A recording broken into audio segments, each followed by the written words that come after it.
Bueno, muy buenos días a todos. Mi nombre es Natalia Suárez, soy residente en Medicina de Urgencias y el día de hoy vamos a hablar de la anticoagulación y la tromboprofilaxis en COVID-19. Vamos a mostrar algo de la evidencia y las conclusiones finales para seguir algunas recomendaciones. El contenido de la charla, primero haré una breve introducción como del tema y algo de epidemiología. Luego vamos a hablar estrechamente de la coagulopatía en COVID, que de allá derivan como la intención de anticoagular a los pacientes. Luego vamos a hablar exactamente de la profilaxis antitrombótica y de las evidencias que hay respecto a la profilaxis y a las dosis intermedias o anticoagulación plena, para finalmente dar unas recomendaciones finales y unas conclusiones.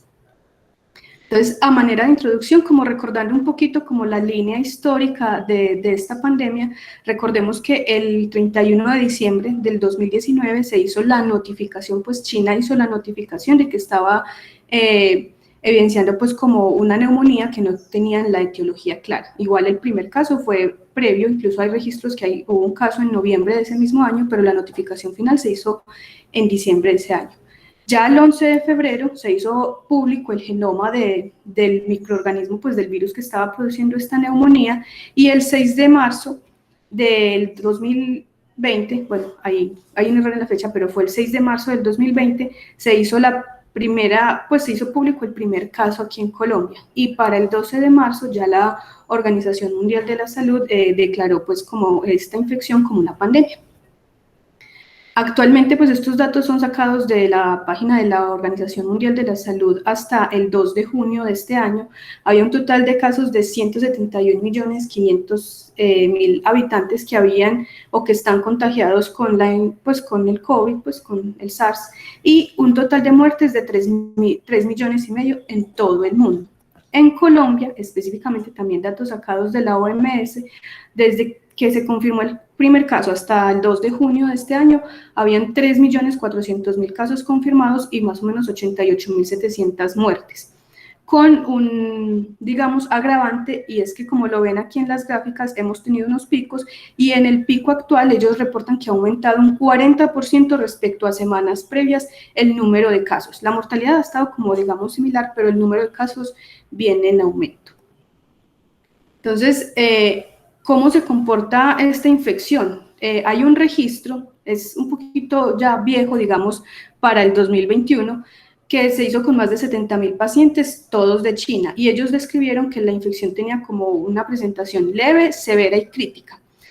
La leve son pacientes que pueden cursar asintomáticos o con una neumonía leve. La severa, pues básicamente la diferencia es que la severa tienen dificultad respiratoria, con taquipnea, con una PAFI menor de 300, con saturación menor de 93%.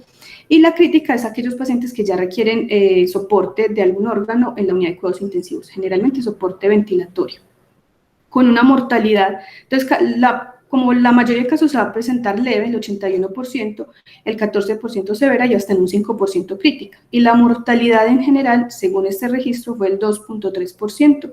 Sin embargo, en los pacientes críticos llegaba a ser casi el 50%. Estos datos cambian según la edad de las personas y también han cambiado según ciertas poblaciones. Hay países donde se comporta diferente, e incluso aquí en Colombia, cuando uno revisa los registros entre ciudades, también hubo diferencias en el comportamiento y la mortalidad de la enfermedad. ¿Y qué factores se han asociado como que haya mayor mortalidad? Entonces se han hecho varios estudios de la edad, del género, algunas comorbilidades, pero quería como resaltar estos que son como, digamos, que los paraclínicos, que uno dice, tenemos estos pacientes con COVID y estos resultados paraclínicos y tenemos una alta probabilidad de mortalidad o más riesgo de mortalidad por esto. Y dentro de eso les quería como resaltar el dímero D, que cuando pues también hay diferentes puntos de corte, hay estudios que dicen 500, 1000, 1500, más de 2 veces el límite superior, 3, 6, pues, pero en general, por ejemplo, la guía colombiana recomienda, pues, o lo asume con más de 1000 nanogramos por mililitro, tiene mayor riesgo de mortalidad. Y lo resalto es porque el dímero D es el producto de la degradación de fibrina, y en ocasiones, en los pacientes pues, con infecciones severas nos habla del proceso inflamatorio, pero aquí entonces uno empezaba a preguntarse si tal vez este dímero D tan elevado y que asociaba a mortalidad podría significar realmente otra cosa, más allá de simplemente estoy muy inflamado.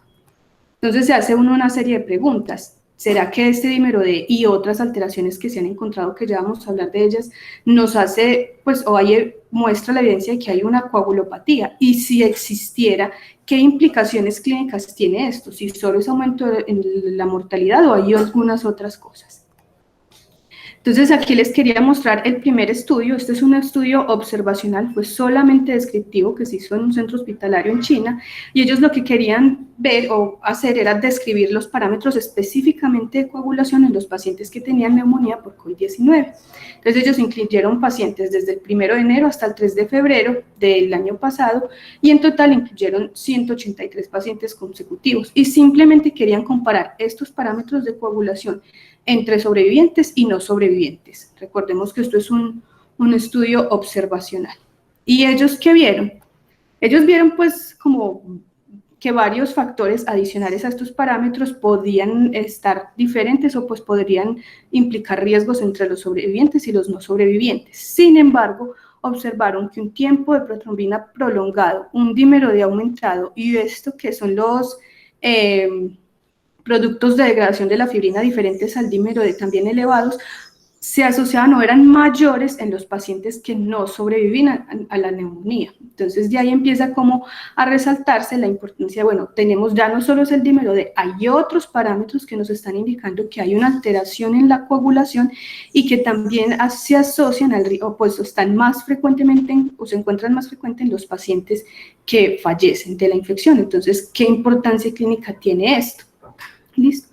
En este estudio, digamos que inicial, ellos vieron que habían ciertas similitudes con una coagulación intravascular diseminada e incluso vieron que bastantes pacientes que morían, hasta el 71% de los pacientes que no sobrevivieron, cumplían criterios para precisamente esta coagulopatía. Entonces empezaron a preguntarse, ¿será que los pacientes desarrollan una CID u otra coagulopatía?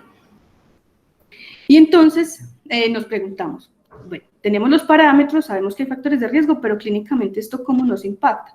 Entonces tenemos este otro estudio, también es un estudio observacional, este sí fue multicéntrico, y ellos querían ver era la incidencia de eventos trombóticos, tanto venosos o arteriales, y qué factores de riesgo se asociaban a esos eventos, ya que sabemos que habían unas alteraciones en los parámetros de la coagulación.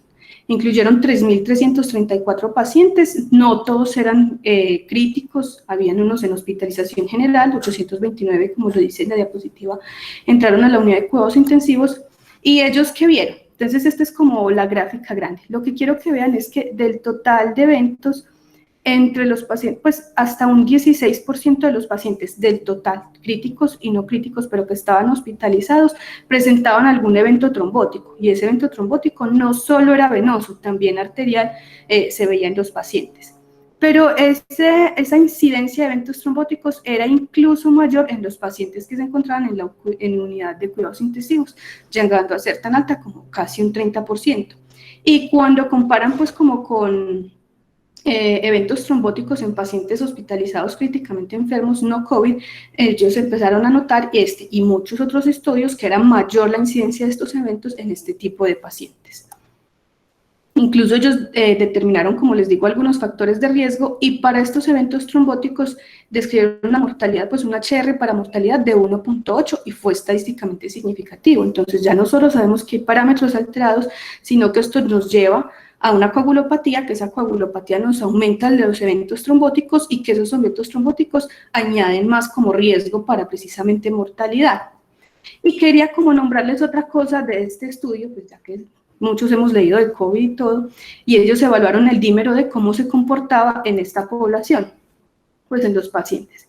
Y ellos miraron que pues cuando el dímero D aumentaba más de 500, aumentaba también el riesgo de eventos trombóticos. O sea, era más frecuente los eventos trombóticos, e incluso que ese como hazard ratio aumentaba a mayor fuera el número, pues o el dímero D en total. Sin embargo, recordemos que esto es un estudio observacional y no quiere decir que todos los pacientes que tengan un dímero D elevado tienen eventos trombóticos. Simplemente empezaron a ver que existía ese factor de riesgo, para que nos vaya quedando claro. No quiere decir que, como les digo, que todos los pacientes con dímero D van a tener eventos tromboembólicos, o que haya que buscarle a todos solo porque tengan un dímero D elevado. ¿Listo? Incluso si nos devolvemos, perdón, un momentico en la tablita anterior, Vemos que aquí también está el dímero D en todos los pacientes y vemos que incluso en los que no presentaron eventos tromboembólicos también tenían dímeros D elevados, con un máximo que incluso podría llegar a 2.500, y en los pacientes críticos con un máximo que llega hasta 9.700 y no necesariamente tenían eventos tromboembólicos. Quiero que vaya quedando eso muy claro para después tenerlo en cuenta como en las conclusiones. ¿Listo? Entonces, este año salió un metaanálisis que precisamente ya quería definir realmente cuál era esta incidencia, porque en el estudio que les acabo de mostrar era demasiado alta, pero fue un estudio que, la muestra se recogió muy inicial, muy iniciada la pandemia, y habían ciertas estrategias que no se habían implementado. Y llamativamente en el estudio que les acabo de mostrar era mayor la incidencia de incluso eventos arteriales. Entonces ellos pues luego se preguntaron, salieron otros estudios, veían que eran más los venosos, pero que las incidencias variaban entre un 15 y hasta un 40% dependiendo de dónde se hiciera, y que incluso a medida que pasaba el tiempo las incidencias empezaban a disminuir. Entonces, este fue un metaanálisis. Ellos en total recogieron 49 estudios, pero solo 48 lo lograron pues meter en la revisión sistemática, y querían ver precisamente cuál era la incidencia real de eventos tromboembólicos y el riesgo de sangrado en los pacientes con coronavirus. Como este metaanálisis se hizo más reciente, casi todos los pacientes o la mayoría ya tenían alguna dosis de anticoagulante. Casi todos, la mayoría pues como tromboprofilaxis o en dosis tromboprofiláctica, pero igual querían ver la incidencia.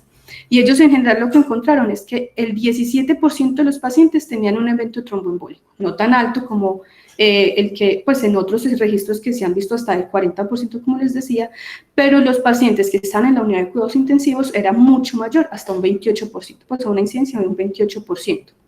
La mayoría de estos eventos eran trombosis venosas profundas con un 12% y hasta un 7% con embolismo pulmonar. Mientras que la incidencia de sangrado fue de un 7.8%, no era tan alta, aunque era mucho más alta en los pacientes que recibían anticoagulación plena. Ellos no aclaran ahí si era porque tenían realmente la indicación de anticoagulación o porque fue que se decidió hacer dosis altas por el riesgo de la coagulopatía. Pero un sangrado mayor solo se presentó en el 3.9% de los pacientes.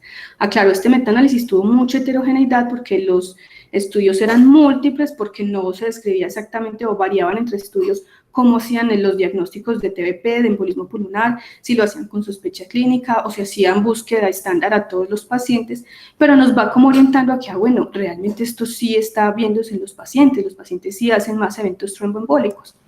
Entonces uno se pregunta, ¿por qué está pasando eso?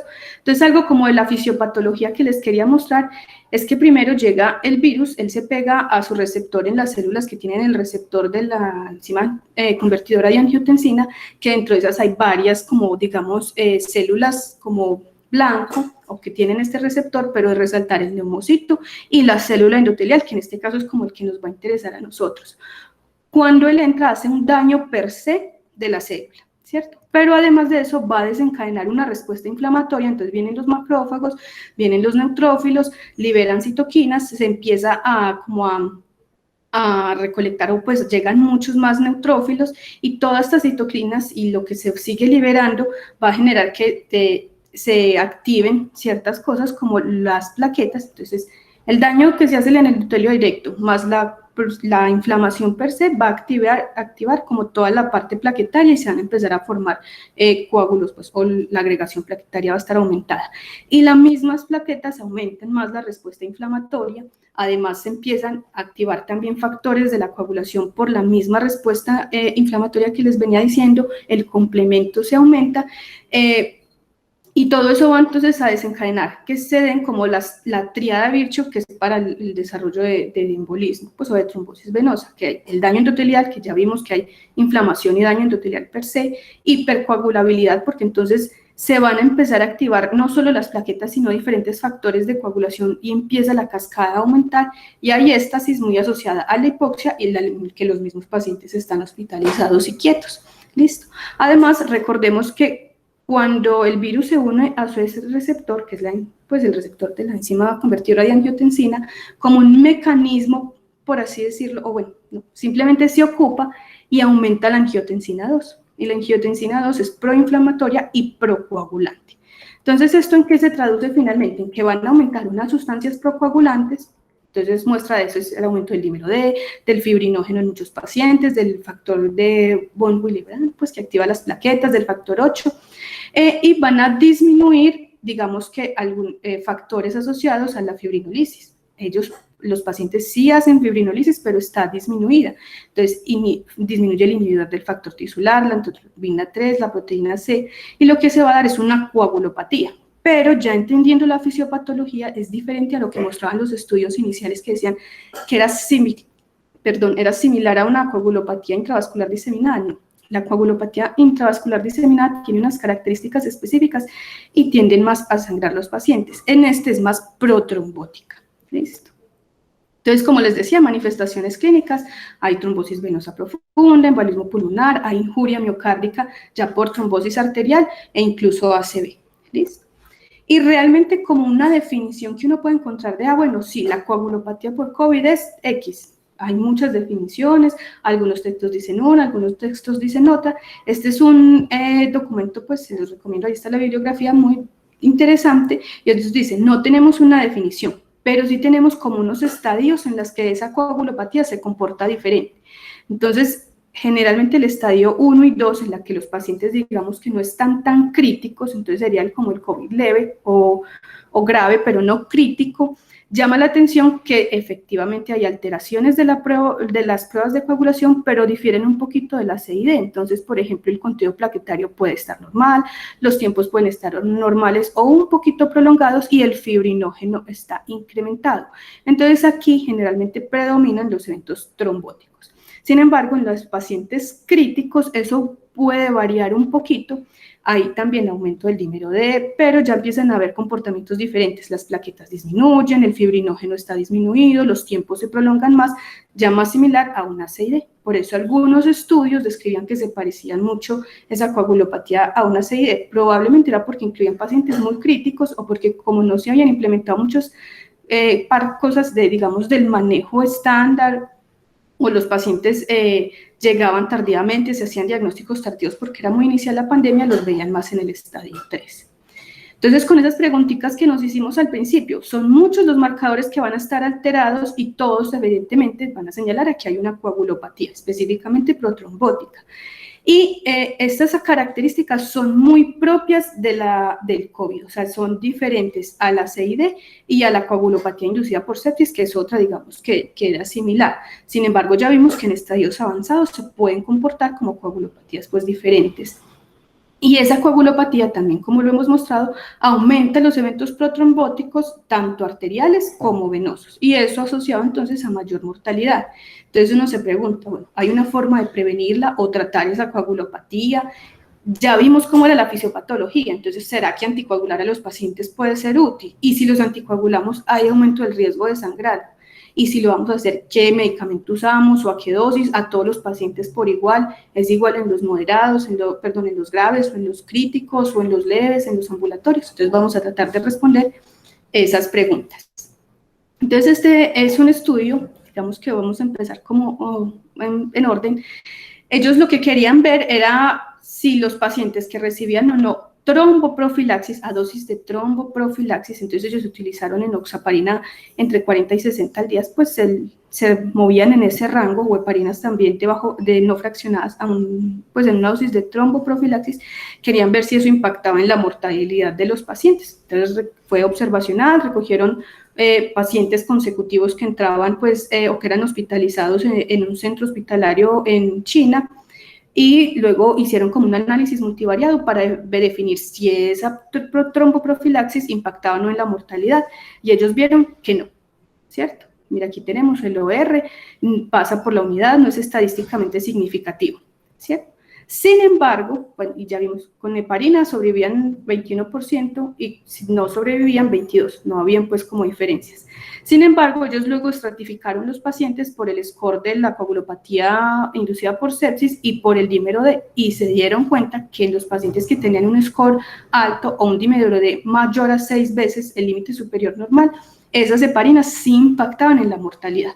Entonces, digamos que eso dio pie para que se dieran otros estudios. Y este fue otro en el que precisamente ellos querían ver si el inicio de esa tromboprofilaxis temprano, o sea, en las primeras 24 horas de que el paciente ingresa pues, a hospitalización, impacta en la mortalidad de los pacientes. Este fue ya un estudio mucho más grande, el anterior tenía como 500 pacientes o 400 algo, este tiene 4.000 pacientes. Igual fue observacional, casi todos los estudios son observacionales, y lo que quería mostrarles era que en cuanto a la mortalidad a 30 días, ellos evaluaron varios resultados, pero digamos que de los primarios era la mortalidad a 30 días, vieron que los pacientes que recibían tromboprofilaxis, que la mayoría fueron con enoxaparina 40 miligramos al día, tenían, digamos que, menor probabilidad de mortalidad a 30 días, igual de la mortalidad intrahospitalaria. Entonces ya con un estudio más grande observacional dijeron, bueno, al menos la tromboprofilaxis sí es útil y nos va a ayudar a disminuir el riesgo pues, de mortalidad en estos pacientes. Y aquí, pues valga aclarar, se incluyeron pacientes tanto críticos como no críticos, o sea, hospitalizados en UCI y hospitalización general, y no se modificó o no se hizo la tromboprofilaxis, o ellos no hacen mención que hayan utilizado alguna escala de riesgo para definir cuáles eran de bajo, moderado o alto riesgo y con eso dar la tromboprofilaxis, sino que a todos se las dieron. ¿Listo? Entonces dijeron, bueno, si la tromboprofilaxis nos ayuda, ¿qué pasa si empezamos a utilizar dosis mayores para, pues, como tener un mayor impacto? Entonces este también es otro estudio, nuevamente, todos son observacionales o la mayoría, retrospectivo, multicéntrico, se hizo en unidades de cuidado intensivo de Francia, entonces aquí los pacientes todos eran críticos. Y ellos querían ver la incidencia de complicaciones trombóticas y el efecto de las dosis de los anticoagulantes que se utilizaban en esas complicaciones. Entonces, habían dosis profilácticas, dosis intermedias y dosis altas. Aunque aquí las intermedias y altas casi que las agrupan en un solo, pues como en un solo grupito. Y ellos que vieron que el riesgo de complicaciones trombóticas era menor en los pacientes que tenían dosis intermedias o altas, con un HR de 0.8 y un índice de confianza pues bueno, y no aumentaba significativamente el riesgo de sangrado. De ahí, y otros estudios que también, digamos, que mostraron resultados similares con dosis intermedias, salen algunas recomendaciones de guías y de protocolos de ciertas instituciones en utilizarlas, pero estos eran estudios observacionales.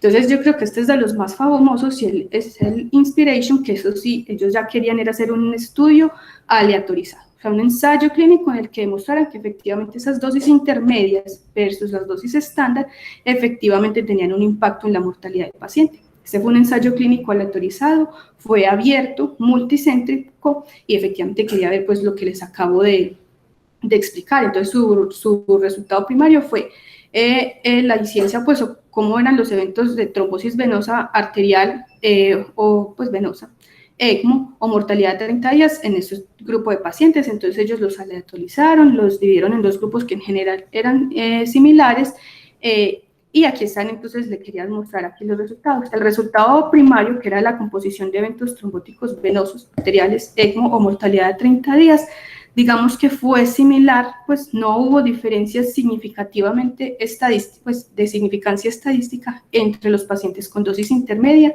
y con dosis profiláctica, como vemos aquí. Listo.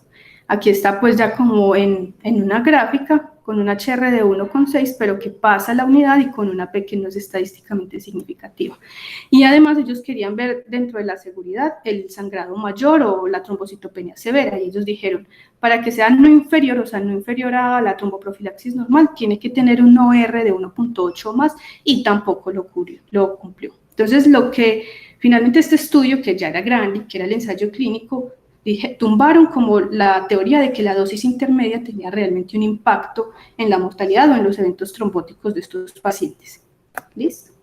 Pero entonces uno ya se pregunta, ya sabemos que la tromboprofilaxis sirve, la intermedia no, y la anticoagulación, porque los pacientes críticos pues ya vimos que sí tienen más eventos trombóticos, ¿será que hay que anticoagularlos a todos?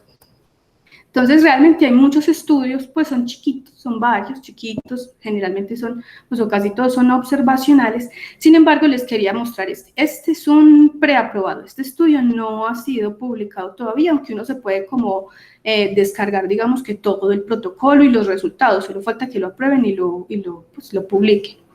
pero es como, digamos, que la esperanza que tenemos en ver estos pacientes cómo se comportan. Es un estudio, un ensayo clínico aleatorizado abierto, en el que se unieron como 3 plataformas, que son estas, el ATAC, el Active4A y el REMAP, y todos tenían, pues se unieron como en sus primarios, en sus pues, resultados secundarios, en los criterios de inclusión y de exclusión, pero aquí lo que querían comparar era la anticoagulación plena, ya no dosis intermedia, sino plena, versus la profilaxis en pacientes con COVID-19 que estuvieran hospitalizados, pero que no estuvieran críticos. Y lo que querían ver era la sobrevida al alta y los días libres de soporte, y ese soporte era ventilación mecánica invasiva o no invasiva, cánula nasal de alto flujo, ECMO o soporte vasopresor o inotrópico en los siguientes 21 días. Ellos empezaron la recolección de los pacientes, sin embargo, no lo pararon antes de tiempo porque vieron que lograron, digamos, que los criterios para hacer superior la anticoagulación a la tromboprofilaxis. Igual, como les digo, esto es un preaprobado, pero nos da como indicios de algunos resultados, igual hay que esperar para analizarlo. Pero esto es como la tablita de los resultados. Ellos igual incluyeron pacientes críticamente enfermos, que es lo que ellos definen como severos. Aquí el severo es el que nosotros conocemos como crítico. Y ellos vieron que la anticoagulación es inútil, pues no hay un cambio en esos primarios que ellos se propusieron. Sin embargo, en los estados moderados para ellos, lo que para nosotros es severo, más no crítico, vieron que sí había superioridad en anticoagular a los pacientes. ¿Listo? ¿Qué hay que resaltar aquí? Incluso en estos moderados, los clasificaron como según el dímero D. Entonces, un dímero de bajo era menor de 2 veces el límite superior normal y mayor hacia 2 veces el límite superior normal. Y no vieron que se viera diferencia entre anticoagularlos de un dímero de alto o bajo. Aunque esto es un preaprobado, quería resaltar como eso, que el dímero D no debería cambiar la conducta hasta ahora en lo que la evidencia hay, en qué pacientes se deben o no anticoagular o en qué pacientes se deben o no estudiar para eventos trombóticos. Pues no, al menos no solo eso, es uno de los criterios que uno podría tener en cuenta, pero no solo el dímero D. Y de hecho los estudios que les mostré anteriormente, aunque todos han sido observacionales, ninguno ha como incluido ese parámetro como para definir bien o para dar un indicio de que pudiera ser utilizado para los cambios de dosis. Entonces, hay varias guías de varias organizaciones, yo quise traer el CHEST, que nos resume como lo que les he mostrado hasta ahora de la evidencia que hay. Entonces, ¿ellos qué dicen? En ausencia de contraindicación, todos los pacientes que estén agudamente enfermos y críticos hospitalizados deben recibir tromboprofilaxis. ¿Listo? Entonces, al menos todos los pacientes que vayan a estar hospitalizados y que tengan infección por COVID debe tener tromboprofilaxis. Usted le puede calcular el riesgo de esos eventos tromboembólicos con las escalas, sin embargo, la indicación es que igual reciban la tromboprofilaxis. ¿Cuándo está contraindicada? Realmente cuando las plaquetas son mayores a 25.000, cuando tiene un sangrado activo que amenace la vida. Algunos también textos dicen que cuando las plaquetas sean menor a 50.000 y tengan un alto riesgo de sangrado. Ahora, ¿qué anticoagulante debemos usar? Entonces, los estudios que les mostré, todos en general prefirieron las heparinas de bajo peso molecular y de segunda opción tenían las heparinas no fraccionadas y generalmente o cuando tenían una contraindicación por alguna razón a las no fraccionadas o cuando la depuración, pues que casi siempre era por la enfermedad renal. Entonces, por eso la mayoría de guías dice que se prefiere el uso precisamente de las heparinas de bajo peso molecular frente a la no fraccionada y al fondaparinux. Listo. ¿Qué hay de los anticoagulantes directos? Entonces, para tromboprofilaxis como tal, no hay una evidencia de ellos, ¿listo? Y además, ellos también interactúan con la citocromo P450 y hay muchos medicamentos que se utilizan en estos pacientes que también interactúan con ella, entonces pueden haber interacciones entre los dos. Entonces, lo que recomiendan actualmente es profilaxis con ellos no, y si hay que anticoagular al paciente en el contexto de una infección por COVID, probablemente no va a ser nuestra primera línea. Si lo vamos a anticoagular porque está indicado, porque presentó un evento trombótico en el contexto de la infección por COVID. Si ya venía con él, ya habrá que verificar cada caso, dependiendo de por qué está hospitalizado, si hay o no que seguirlos. ¿Listo? Listo. Se recomienda, esta es la otra, el uso de dosis profiláctica estándar, o sea, la tromboprofilaxis que todos conocemos, sobre las dosis intermedias o el tratamiento anticoagulante pleno, si no hay evidencia pues, de evento trombótico. ¿Listo? Y eso, en parte, yo creo que se los he mostrado con la evidencia. Si uno va y busca, puede encontrar estudios que también les muestro que dicen, ay, sí, la intermedia es mejor o el anticoagulante es bueno, pero no son estudios, no son ensayos clínicos y el único que hay igual no ha sido publicado, entonces apenas tenemos como los preliminares. ¿Listo? ¿Y cuándo entonces debemos anticoagular? Cuando hay diagnóstico del evento trombótico venoso o cuando hay una sospecha clínica muy alta mientras le hago los estudios o porque no tengo disponibilidad en el momento del estudio porque el paciente está inestable y no lo puedo trasladar o porque se lo van a hacer al otro día. ¿Qué sí recomiendan? Tener un alto índice de sospecha. Sin embargo, no hay una evidencia que solo un marcador, que generalmente estamos utilizando mucho el dímero D, sea útil solo él para hacer el diagnóstico de un evento trombótico. Hay que utilizarlo en el contexto de los otros parámetros y de la condición clínica como tal del paciente, teniendo un alto índice de sospecha. Entonces, ¿cuáles son los que nosotros tenemos en nuestro medio? De las heparinas de bajo peso molecular, las que casi todos tenemos son la enoxaparina y la dalteparina, que la dosis habitual es de enoxaparina 40 miligramos al día, pero se modifica de acuerdo a la depuración de creatinina y al peso, igual la dalteparina se modifica la dosis de acuerdo al índice de masa corporal. Y las heparinas no fraccionadas, que generalmente las vamos a usar cuando la depuración de creatinina esté menor a 15 mililitros por minuto. ¿Listo? Entonces, como conclusiones grandes, sabemos que los pacientes con COVID tienen mayor incidencia de eventos trombóticos y eso secundario al desarrollo de coagulopatías, que ya vimos que era protrombótica, que nos va, pues lo que se va a dar de secundaria a la respuesta inflamatoria, a la disfunción endotelial y al daño per se que hace el virus. Y estas complicaciones van a llevar a un aumento de la mortalidad, por lo que es muy importante prevenirlas y cuando sean los eventos trombóticos, diagnosticarlos para empezar el manejo a tiempo. Sin embargo, no hay por ahora evidencia suficiente para recomendar el uso de dosis intermedias o la anticoagulación a dosis plena en todos los pacientes de forma profiláctica. Listo, ya vimos que las heparinas de bajo peso molecular son la primera línea en pacientes con para iniciar la tromboprofilaxis si no hay contraindicación para el uso. Si no se recomienda por ahora estas tromboprofilaxis en los pacientes ambulatorios, yo busqué estudios, la verdad no encontré. Entonces hasta ahora solo los que están hospitalizados. En los ambulatorios que se muevan en la casa.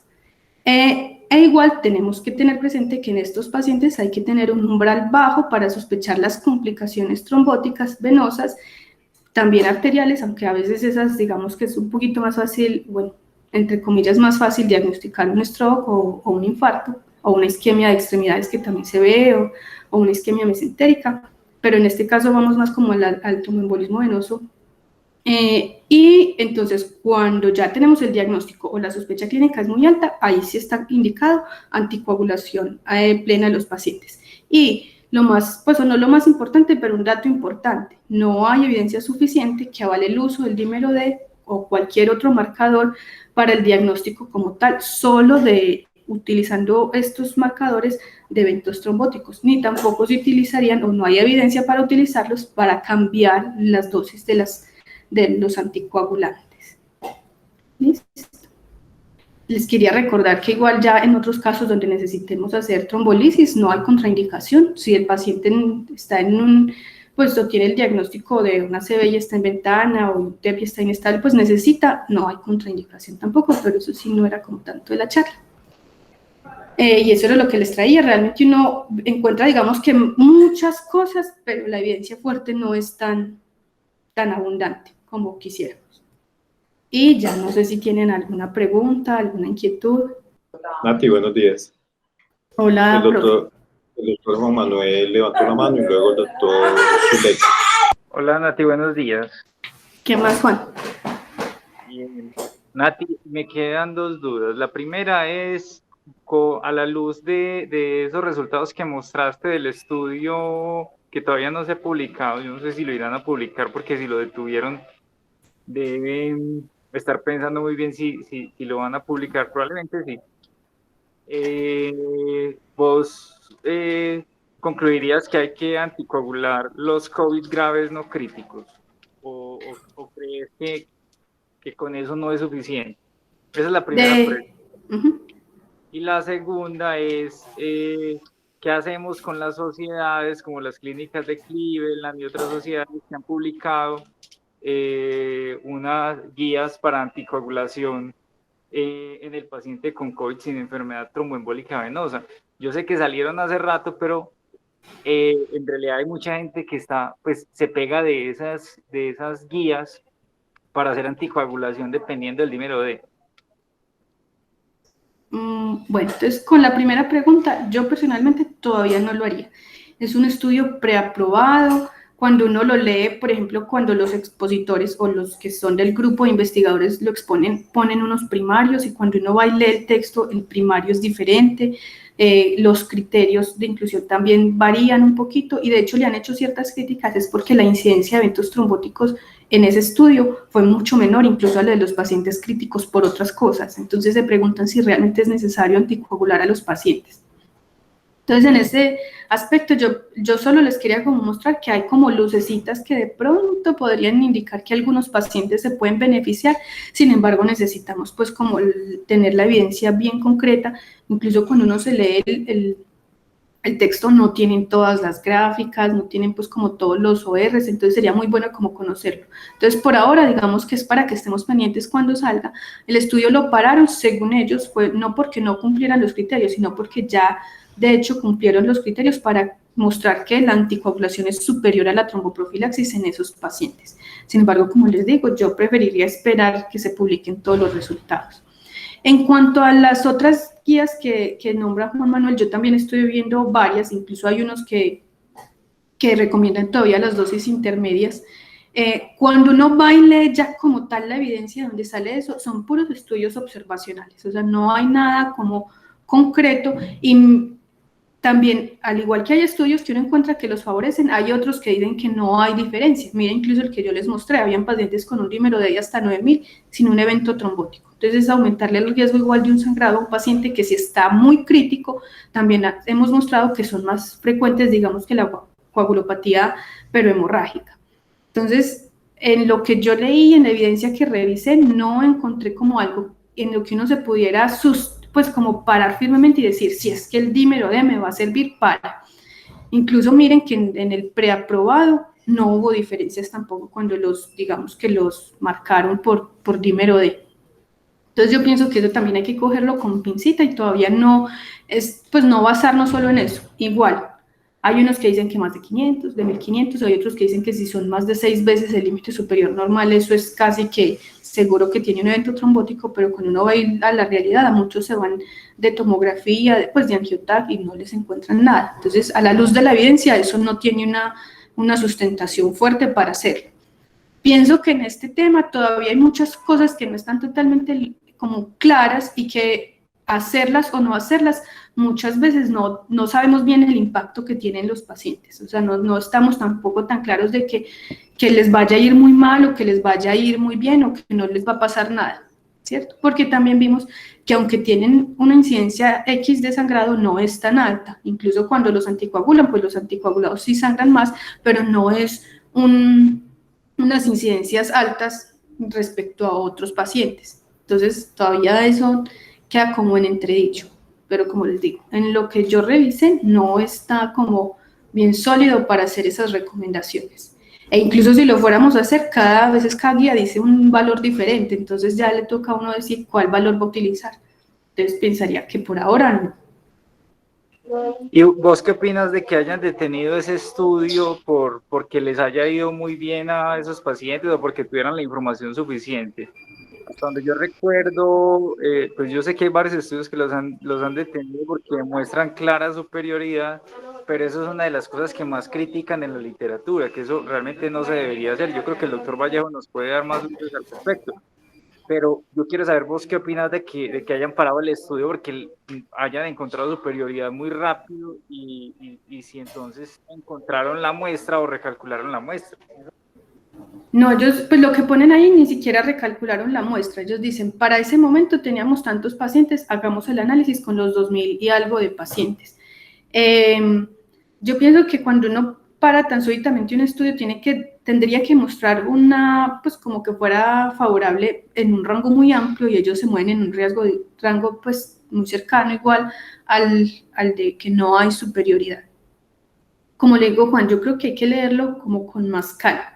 Cuando uno pues o cuando separan los estudios así, puede que omitan luego pacientes que iban a ser añadidos y que como que ganaran peso al otro lado, que le quitaran peso pues como al resultado que ellos están mostrando.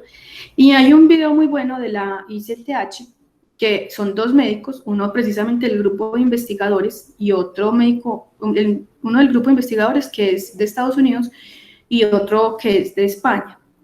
Y el de Estados Unidos muestra el estudio como la panacea, pues como que no tenemos todos los resultados, y el de España de hecho le hace muchas críticas.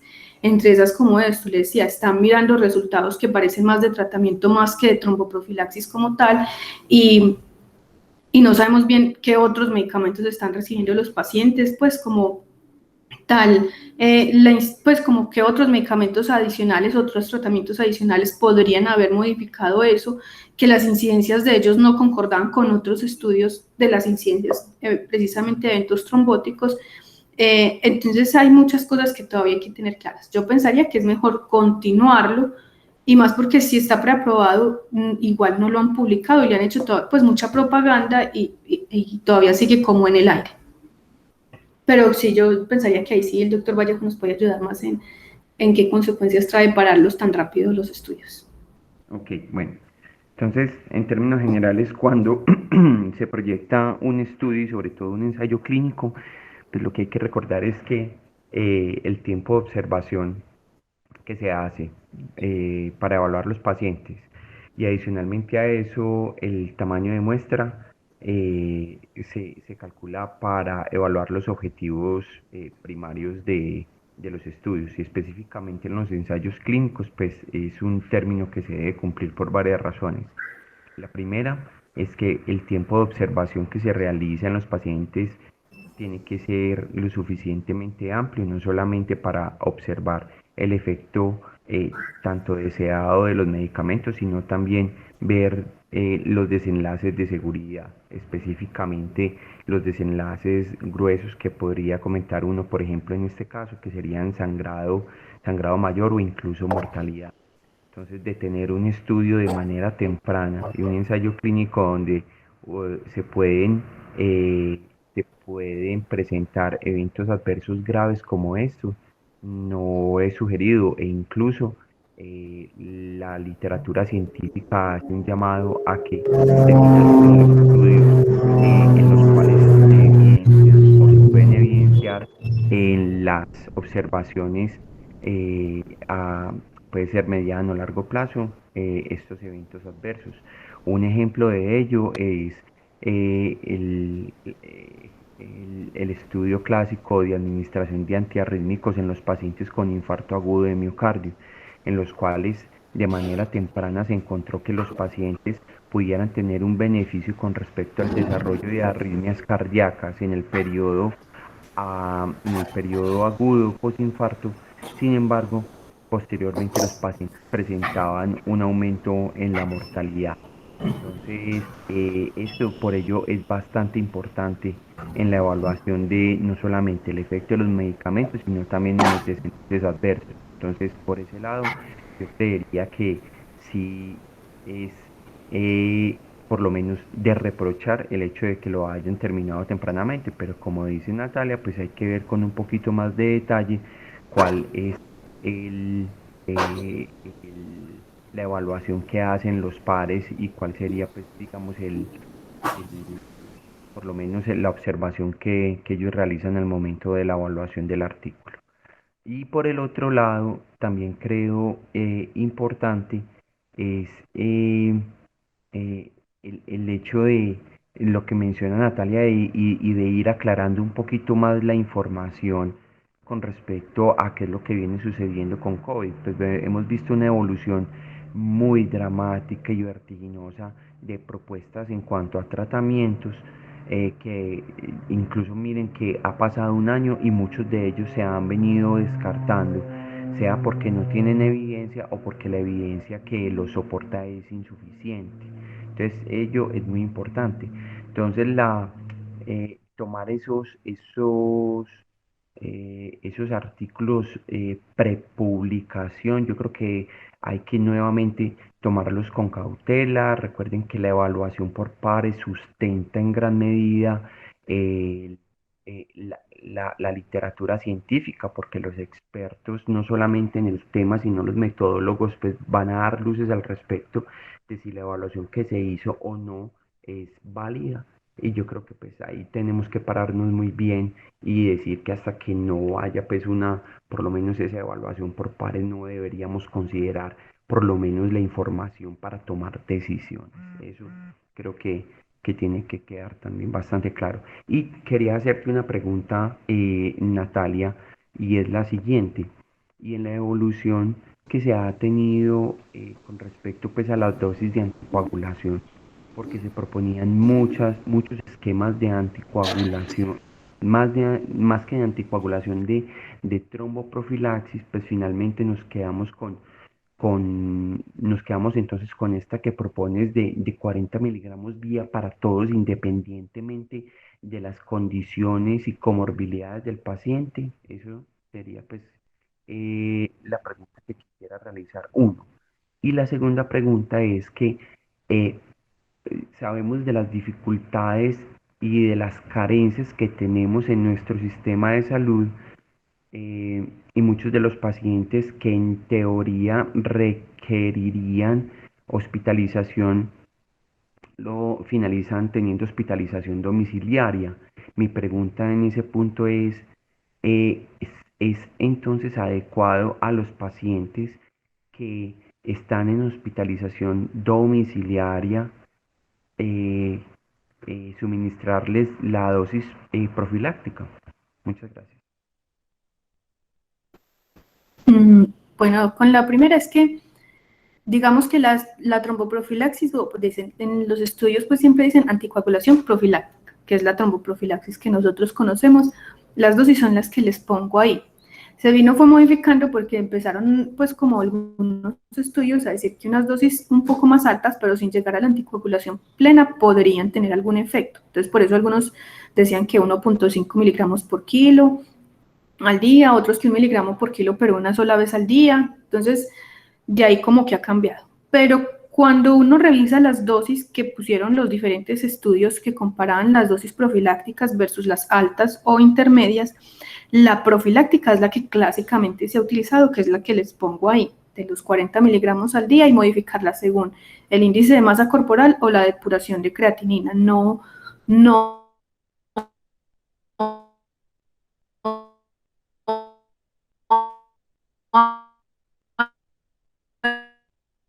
alta, pues, o la plena. Si va también la anticoagulación plena, sí también es como la dosis estándar que siempre se ha conocido previamente. Ahí como que la mayor diferencia era cuál era la intermedia. En el estudio Inspiration, la anticoagulación intermedia era 1 miligramo por kilo al día.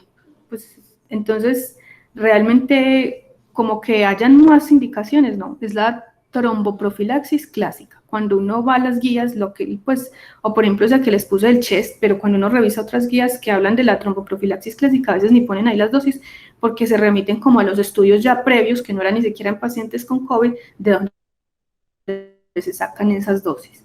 Y para los pacientes que están, digamos que en hospitalización domiciliaria, ya es un poquito más difícil, porque realmente si usted está tan seguro, quiere decir que pues el paciente está en hospitalización domiciliaria, tal vez no tenía todas las características de muchos de los pacientes que incluían en los estudios. Sin embargo, muchos no aclaran, ellos solo dicen pacientes que tengan la PCR positiva y que estén hospitalizados. Hacen aclaraciones de cuando son graves o críticamente enfermos, pero los otros que no cumplen esos criterios y que igual están hospitalizados no aclaran bien como qué características exactamente tenían, como para ver si uno puede equiparar eso a los pacientes que están en nuestro medio en hospitalización domiciliaria. Sí sabemos que al menos los ambulatorios no. Uno podría extrapolar que si cumplen esas características les podría dar la tromboprofilaxis. Sin embargo, si el paciente pues puede hacer alguna actividad, puede moverse, digamos que uno lo meditaría, pero no hay como tampoco una evidencia que lo apoye a uno en ese sentido, y ahí yo creo que le toca a uno es como sacar un poquito la clínica y mirar las características específicas de los pacientes, pero pues como que le tenga una respuesta específica, sí, a todos, o no a todos, no hay, pues no hay como en nuestro medio, pues no hay estudios que sean así, y como nosotros trabajamos a veces como con lo que hay, tampoco podemos como extrapolarlo 100% a todos, porque como le digo, las características pueden variar. No se ve ninguna otra pregunta en el chat, Nati. Pensaría que nos toca seguir lidiando con la incertidumbre que representan estos pacientes hasta ahora, hasta la falta de evidencia pues, de las dosis de anticoagulación, aquellos que no se puedan evidenciar los eventos trombóticos. Bueno, seguimos con profilaxis. Sería como la conclusión.